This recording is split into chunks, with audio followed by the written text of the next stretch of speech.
Hello everyone, I'm H2Acon from Online Knights, and this is Mass Effect Factions, the series where we break down the various groups of the Mass Effect trilogy, obviously with some spoilers. We split each episode into 4 sections: history, anatomy, military, and culture. Today we're going to be covering the organization known as Cerberus.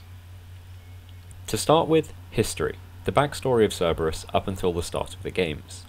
Soon after the end of the First Contact War in 2157 CE, a mercenary called Jack Harper, who had fought the Turians on Shanxi, released an anonymous article online. It warned against trusting the newly discovered alien races, and claimed that one day they would inevitably attempt a human genocide.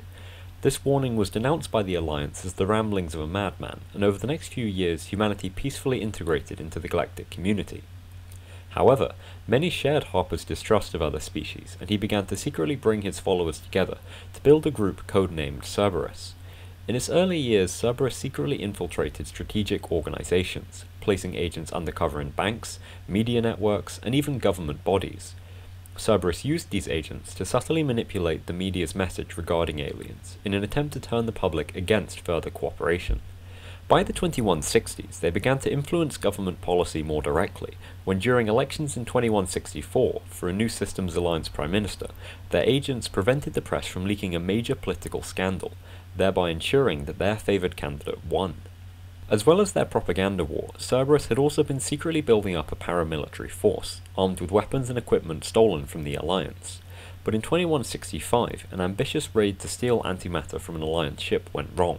The Cerberus operatives were discovered and all killed except for one, who was captured and forced to expose Cerberus under interrogation.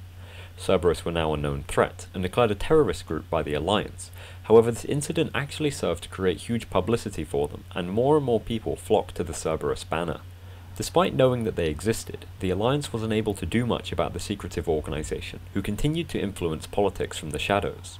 Politicians were bribed to support policies which put humanity first, and those who couldn't be bribed were assassinated, with their deaths made to look like accidents. Cerberus even went so far as to assassinate the Catholic Pope in 2171, knowing that his replacement was outspoken on the need to militarize humanity. And Cerberus didn't stop at just controlling human politics. By the 2180s, they were also targeting Asari matriarchs and assassinating Turian leaders, stopping at nothing to further humanity's cause. And this is where we find Cerberus at the start of the trilogy, a small but powerful network of operatives spread around the galaxy trying to tip the balance in humanity's favour. Both the Alliance and the Citadel Council have made membership of the group a criminal offence, but by playing on people's xenophobia and prejudices, Cerberus is still growing fast.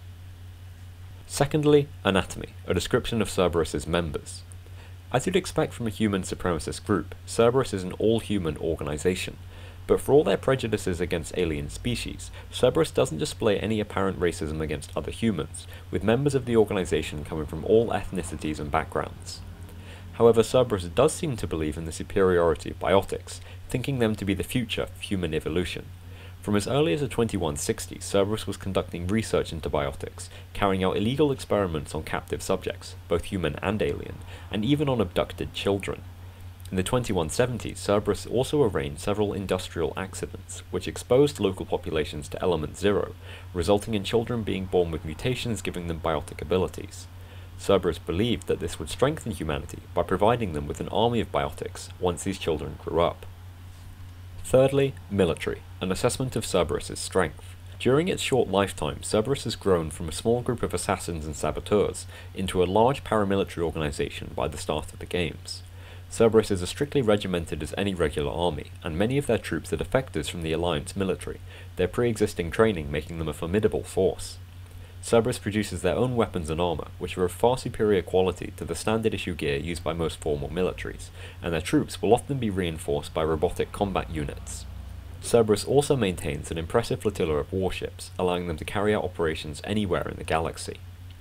But despite all this, Cerberus is still no match for any Citadel race, the size of their militaries easily eclipsing that of Cerberus. The organization therefore fights selectively, rarely risking pitched battles and preferring to strike key targets with small teams of specialists. Most of these specialists are biotics, who have then undergone physiological enhancement procedures to increase the strength of their abilities. So despite being too small to fight their enemies head-on, Cerberus is feared throughout the galaxy for the damage only a handful of their operatives can cause. Finally, culture, a look into the inner workings of Cerberus. The core belief of the organization is that humanity deserves a greater position within the galactic community, and that the Alliance is unable to elevate them to that position. Cerberus operatives generally recognize how extreme their methods are, however they believe that the ends justify the means, and that history will look back on them as heroes. The founder of Cerberus, Jack Harper, is now better known by his alias the Elusive Man, and acts as the leader of the organization. He has an enormous network of informants around the galaxy, which feed information back to him directly. As the nexus of their intelligence network, he has total authority within Cerberus, and directs all of their operations personally, making strategic decisions on behalf of the entire organization. Cerberus's personnel are split into different cells, with operatives having no contact with those in other cells, so as to not compromise each other if anyone is captured and interrogated. These cells range from combat units to scientific research divisions, and the only thing connecting them to one another is that they all receive orders from the Elusive Man. Cerberus owns many legitimate businesses, which it uses as fronts to funnel money towards their other activities. They also receive sizable anonymous donations from private individuals who share their xenophobia, this revenue combining with their front companies to give Cerberus an income of billions of credits every year, more than enough to fund the most successful terrorist group in the galaxy. So, that's Cerberus. As always, this isn't a definitive summary, but we hope that you've learned something new regardless. Please like the video if you've enjoyed, comment any suggestions, and subscribe if you want to see more. I've been H2Acon, and I'll see you next time.